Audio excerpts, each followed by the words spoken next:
Sa number 8, hindi na paghulaton pa ang deadline kag magpa-register sa SIM card. Ini ang panugyan sa isa ka telecommunications company para malikawan ang hassle. May report si Romeo Subaldo. Kadamo sa scammers nga nagagamit sa cellphone para magpanginto. Bisan sino, pwede mabiktima. Kani ginaduso sa gobyerno ang SIM registration para maproteksyonan ang mga cellphone users. Humalin sa December, sang napatuman ini, may masobra na sa 11 million ka mga prepaid subscribers sa Globe ang nakaparegister sa masobra 86 million ka mga users. Tub-tub April 26 ang ginhatag sa gobyerno nga deadline sa mga telecommunications company para makaparehistro ang tanan nga mga cellphone users. Samtang layo pa ang deadline, ginahaylo ang tanan nga mga prepaid users nga magparegister na nga daan. Sunod sa kay Rachel Villarosa, ang Business Development Lead for Vismin sa Globe Group, kung hindi makaparehistro, hindi na magamit ang cellphone number gani, pati ang load kag ang GCash mahimo maapektuhan. Okay, by April 26, ma-deactivate na siya tanan-tanan ng mga unregistered na numbers. So by deactivation, meaning tanan-tanan mo nga mga load, tanan nga mga kung may GCash kada Madula mo siya? basi madula siya. Okay. So kaya hindi mo na siya ma-access eh.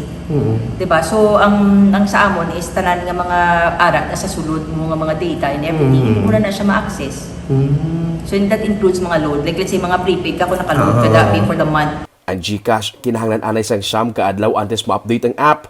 Hindi mo man mabaton ang one-time PIN gikan sa bangko kung hindi na-activated ang imo nga number. Dapat man tandaan niya kung maparehistro na ang imo nga number, hindi na ini pag ipagamit sa iban. Kung gamiton ang number nga nakarehistro sa imo sa scam, ikaw ang mahimo magpanabat.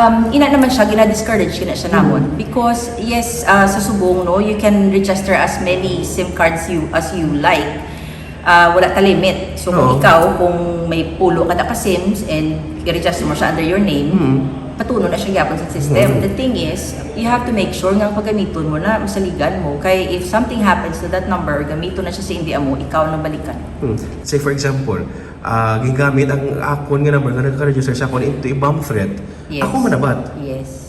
Sa karon, ang bago nga mga SIM antes mo magamit, marehistro ka anay. Ang mga postpaid users hindi na kinahanglan pa mag-register, pero kung may additional instructions, pahibaloon man ang mga users. Sa masunod nga mga inadlaw, tinguan sa Globe nga mapalapit magid, nga mapahapos para sa mga subscribers nga makaparehistro sa ilang mga SIM card. Yara sa ilang website ang link, kag bayara man sa mga text messages nga may link nga ginapadala sa mga prepaid subscribers.